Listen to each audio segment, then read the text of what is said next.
오늘의 말씀은 누가복음 2장 1절에서 7절까지 있는 말씀입니다.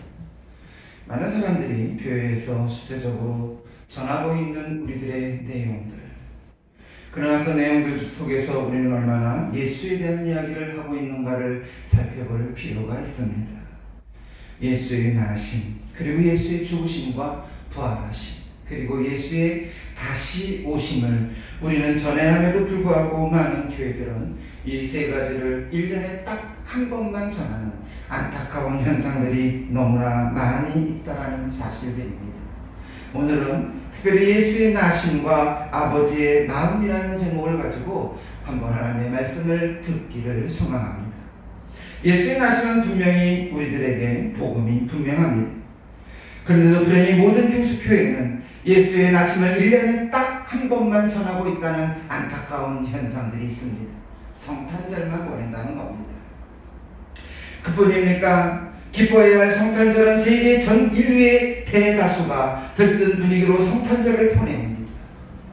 예수와 전혀 상관이 없이 우리는 성탄절이라는 명목으로 즐거운 날들을 보내고 있는 사람들의 모습을 보면서 안타까운 것들은 예수의 나심을 잘못 전하고 예수의 나심을 오해하고 예수의 나심을 곡해하고 있는 수없이 많은 교회들, 그리고 그것보다는 오히려 교회에서 예수보다는 산타를 찬송하고 그리고 찬양보다는 캐롤이 불러지고 있는 이 안타까운 현상들은 오늘에 이르고 있다는 사실들을 알게 됩니다. 예수의 나심, 우리는 수도 없이 많은 날들을 예수의 나심에 대해서 이야기하여야 함에도 불구하고 오늘 이 땅에 예수의 나심을 우리는 얼마나 많은 사람들이 전하고 있는지를 살펴볼 필요가 있습니다. 그런데 오늘 중요한 이야기는, 예수의 나심보다 더 중요한 이야기는 아버지의 마음이라는 것입니다. 예수의 나심은 분명히 축하를 받아야 하고 축하해야 할 일들입니다. 그러나 오늘 저는 예수의 나심을 통해 듣던 인간의 마음보다는, 인류의 마음들보다는, 그리고 세상 사람들이 즐거워하는 그런 마음보다는 예수를 보내야 했고 예수를 보내야만 했던 아버지의 마음은 과연 어떤 마음일까? 오늘 그 아버지의 마음을 한번 살펴보는 귀한 시간이 되기를 소망합니다. 저는 7과학번입니다. 당시에는 예비고사를 치르고 대학 본고사를 치러야 비로소 대학에 갈 수 있는 그런 제도였습니다. 지금은 수능이라고 하는 제도가 사람들에게 수능을 꼭 보고 그 점수에 의해서 대학을 가는 거나, 과거의 예비고사나 학력고사를 통해서 대학에 가는 제도나 거의 비슷합니다. 그러니까 예비고사를 봐야만 서울이나 경기권을 다 볼 수가 있는 것입니다. 그리고 본고사를 봐야 돼요. 중요한 거는 본고사였습니다. 지지리도 공부를 사실은 못했습니다. 아직 공부를 못하기보다는 공부는 열심히 하는데 시험을 못 봐요. 인생에 있어서 딱 시험 잘 본 게 딱 2번이 있는데, 그게 공무원 시험하고 바로 이 대학 붙은 것뿐이 없습니다. 시험을 너무 못 봤죠. 어쩌면 이렇게 시험에 안 나온 것만 공부하는지 알 수 없는 현상이 저에게 있었다는 것을 알 수 있습니다. 아는 사람들은 압니다. 대학에 합격하는 얼마나 힘들고 그리고 고통스러운지를 알게 됩니다. 밤새워 공부하고 그리고 대학을 위하여 인력을 다하여 고등학교 3년을 보내야 했었던 수없이 많은 사람들, 여러분들도 알죠. 대학에 합격했습니다. 합격자 명단을 학교 강당에서 봅니다. 제 이름이 있는 것을 보고 뜻뜻이 기뻐합니다. 친구들을 다 불러놓죠. 야, 나 대학에 붙었어. 밤늦도록 술파티를 합니다. 먹고 마시고 그리고 흥겹고 즐겁고 세상을 다 가진 것 같고 모든 것을 다 이룬 것 같은 대학에 합격한 내 모습을 바라다 봅니다. 집에 비틀거리고 집에 들어와 쓰러져. 새벽녘에 갈증이나 혹은 화장실에 들으려고 화장실 갔다가 물 한 모금 먹고 다시 눕습니다. 지금 저는 아파트가 아니기 때문에 방과 방 사이에 벽들이 연결되어 있는 것을 우리는 볼 수 있습니다. 비틀거린 마음으로 들어와 새벽에 갈증에 물 한 모금 마시고 다시 누웠는데 안방에서 두런두런 소리가 들립니다. 부모님이 대학 들어간 큰 아들의 등록금 때문에 걱정하는 말씀들이 듣습니다. 자랑스럽기는 하지만 가난한 집안의 등록금 마련이 여의치 않아서 당시의 대학 등록금이 50만 원에 불과합니다. 지금은 500만 원이죠. 그러다 보니 걱정하는 부모님의 마음을 전혀 깨닫지 못합니다. 당연히 해줘야 한다고 생각합니다. 쌍둥이네 집에서 20만 원, 앞집 쌀가게 집에서 20만 원, 이렇게 현금을 빌리자고 하는 이야기를 듣습니다. 그땐 몰랐습니다. 그 아버지의 마음을 말이에요. 오늘 말씀이 바로 그런 상황입니다. 세상에 아들을 보냈습니다. 요한복음 2장 14절.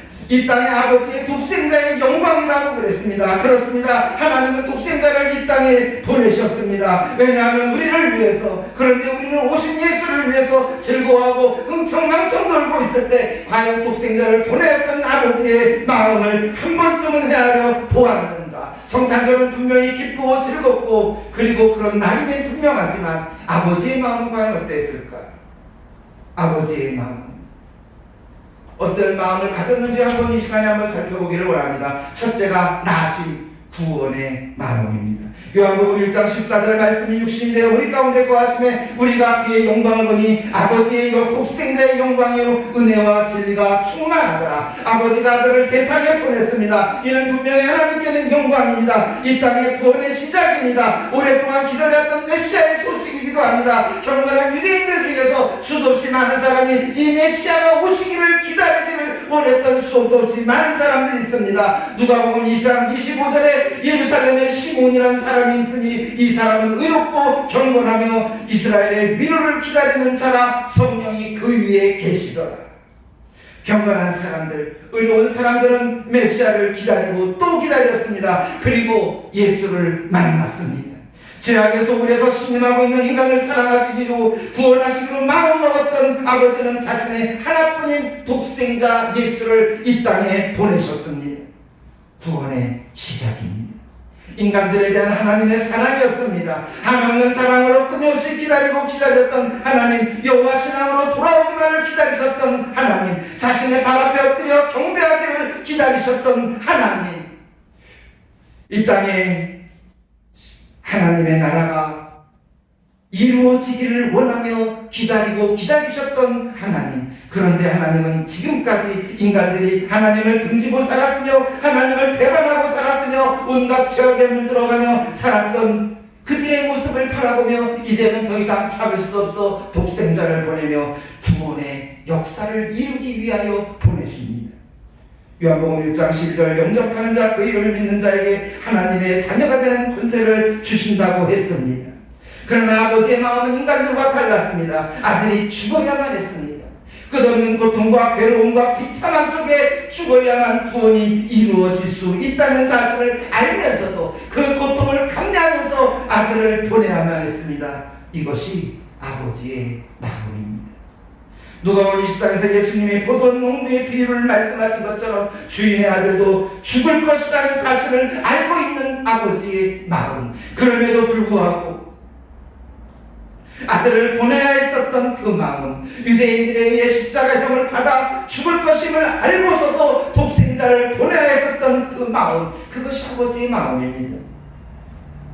자신의 지은 인간을 사랑하기, 그들의 죄악에 빠져 다시는 돌아올 수 없는 지옥의 형벌 불못에 들어가야 하지만 그들을 다 구원하기 위하여 독생자를 보내야만 했던 아버지의 마음, 인간을 사랑하시기를 끝까지 사랑하시는 아버지의 마음, 아들까지도 죽음으로 내몰아 인간을 사랑하셨던 아버지의 마음, 그 아버지의 마음을 얼마나 아십니까? 두 번째는 나심, 심판의 마음입니다. 디모데후서 3장 1절에 너는 이것을 알라, 말세에 고통하는 때가 이른다고 했습니다. 학자들이나 신학자들 사이의 견해는 조금 다릅니다. 종말의 시기, 심판의 시기가 조금 다르다고 이야기는 합니다. 그러나 공통적으로 살펴본다면 종말의 시작이나 심판의 시작은 예수의 나심으로부터 시작된다는 이야기입니다. 이제 예수의 나심은 인류의 심판을 시작하는 시작이며 종말의 시작입니다.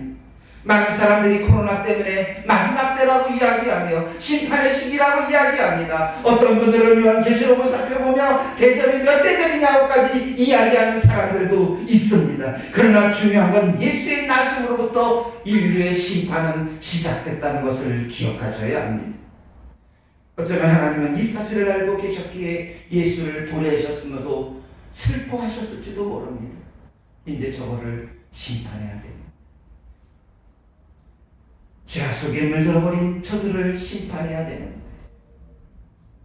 예수의 나심은 구원의 시작이기도 하지만 또한 심판의 시작이기도 합니다.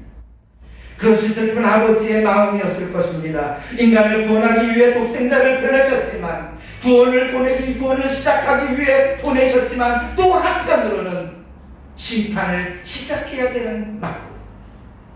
어쩌면 하나님은 양수적인 마음을 가지고 사랑하면서 심판해야 되는, 칭찬하면서 벌을 내려야 하는 그런 마음을 갖고 있었을는지도 모릅니다. 그럼에도 불구하고 인간은 그것을 모릅니다. 예수의 나심을 위한 것이 아니라 자신을 위하였다며 호랑방탕하게 살아가고 있는 사람들, 그를 심판하기 위해 예수님을 보내셨지만 그래도 끝까지 참고 기다리시는 아버지의 마음, 노아에게 홍수를 대비시키기 위해 끝까지 참고 기다리시는 아버지의 마음, 방주를 짓고 끝까지 인간들이 회개하기만을 기다리고 또 기다리셔서 120년을 기다리셨던 아버지의 마음, 그뿐입니까? 무드셀라에게 969년을 살게 하며 끝없이 한없이 기다리며 돌아오기를 기다렸었던 하나님, 출애굽했지만 가나안 땅에 들어가지 못하고 광야를 방해할 때도 아버지에게 돌아오기만을 기다리고 또 기다렸었던 아버지의 마음,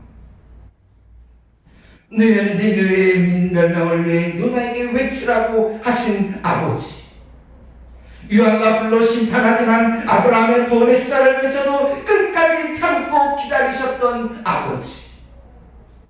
지금 우리는 예수의 나심이 축제가 아니라 아버지의 마음을 헤아려 더 경건하고 더 의로운 삶을 살아야 하지 않을까요?